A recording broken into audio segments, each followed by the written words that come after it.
नमस्कार। ये आकाशवाणी शिमला है। अब आप राजकुमारी चंदेल से प्रादेशिक समाचार सुनिए।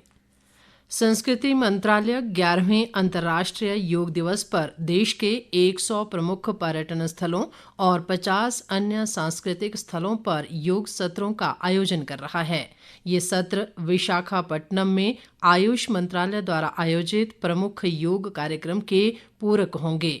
आंध्र प्रदेश के विशाखापट्टनम में 11वें अंतर्राष्ट्रीय योग दिवस पर होने वाले आयोजन के लिए तैयारियां की जा रही हैं, जहां प्रधानमंत्री नरेंद्र मोदी के शामिल होने का कार्यक्रम है।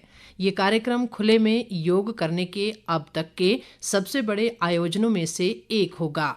इस बीच केंद्रीय आयुष राज्य मंत्री प्रताप राव जाधव ने कहा कि योग सिर्फ एक दिवसीय आयोजन नहीं बल्कि जीवन शैली है। उन्होंने लोगों से योग को जीवन में शामिल करने और परिवार के सदस्यों को भी इस ओर प्रेरित करने का आग्रह किया।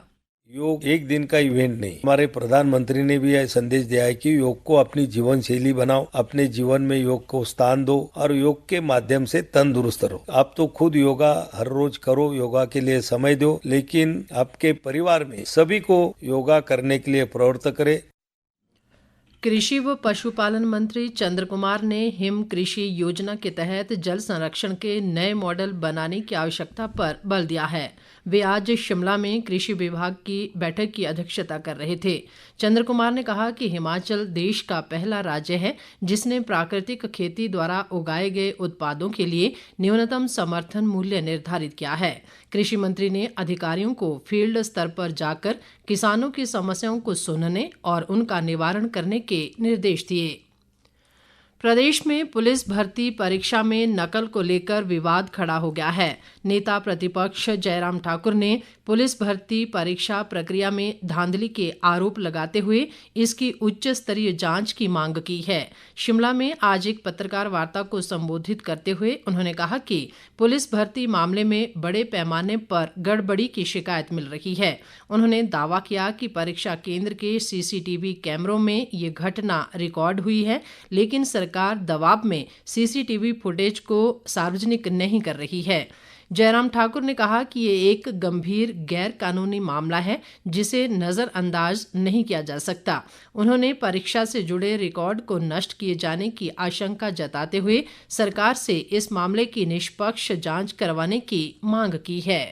2.5 साल के कार्यकाल में एकमात्र भर्ती पुलिस की भर्ती जिसका अभी तक परिणाम नहीं आया, लेकिन उस पुलिस की भर्ती में गंभीर आरोप जो अभ्यर्थी हैं एग्जाम देने के लिए गए हैं उन्होंने लगाए। वीडियो अपलोड करके सोशल मीडिया में, चाहे वो शिमला का जिक्र है, चाहे वो पालमपुर का जिक्र है, चाहे वो चंबा का जिक्र है, कि एग्जामिनेशन सेंटर के अंदर खुले तौर पर चीटिंग हो रही थी। और उन्होंने इस बात को भी कहा कि उन स्थानों के जो एग्जामिनेशन सेंटर थे उसकी सीसीटीवी की रिकॉर्डिंग निकाली जाए। हिमाचल प्रदेश सरकार का दबाव लगातार इस बात के लिए है कि जो सीसीटीवी की जो रिकॉर्डिंग है उसको सार्वजनिक न किया। राष्ट्रमंडल संसदीय संघ भारत क्षेत्र जोन 2 का वार्षिक सम्मेलन 30 जून से 1 जुलाई तक धर्मशाला के तपोवन में आयोजित किया जाएगा। विधानसभा अध्यक्ष कुलदीप सिंह पठानिया ने आज शिमला में मुख्यमंत्री सुखविंदर सिंह सुक्खू को भी सम्मेलन में भाग लेने के लिए आमंत्रित किया। उन्होंने बताया कि इस सम्मेलन में दिल्ली, हरियाणा, पंजाब और जम्मू कश्मीर के प्रतिभागी भाग लेंगे। उन्होंने कहा कि लोकसभा अध्यक्ष, राज्यसभा के सभापति, राज्य विधानसभाओं के अध्यक्ष और उपाध्यक्ष, नेता प्रतिपक्ष, मुख्य सचेतक और राज्यों के विधायक भी सम्मेलन में शामिल होंगे। प्रदेश में दक्षिण पश्चिमी मानसून ने दस्तक दे दी है। मानसून की सक्रियता से शिमला, किन्नौर, सिरमौर और मंडी जिले सहित राज्य के कई स्थानों पर आज मानसून की वर्षा का क्रम जारी रहा।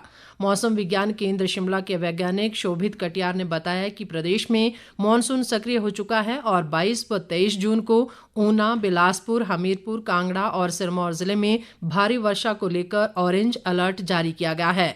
उन्होंने कहा कि आगामी एक सप्ताह तक भारी वर्षा की संभावना को देखते हुए लोगों को नदी नालों के किनारे और भूस्खलन संभावित क्षेत्रों में न जाने की सलाह दी गई है।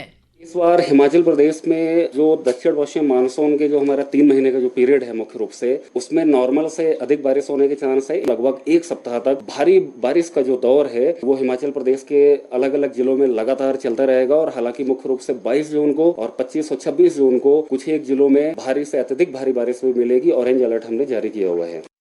इसी के साथ ही समाचार बुलेटिन समाप्त हुआ। नमस्कार।